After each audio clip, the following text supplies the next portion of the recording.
උයනක් පිරී තිබු මල් අද පර වෙලා විහගුන් ගැයූ ගීවල් අද ගොළු වෙලා.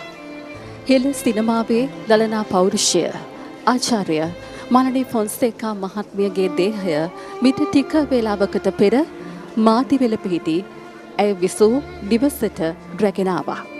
මේ අවස්ථාවේ අපට පෙනෙනවා කලාකරුවන් පවුලේ හිතයිශීන් ඇතුළු විශාල පිරිසක්. දේහයට අවස්ථන් ගෞරව දැක්වීම සඳහා මේ නිවසට පැමිණ සිටින ආකාරය.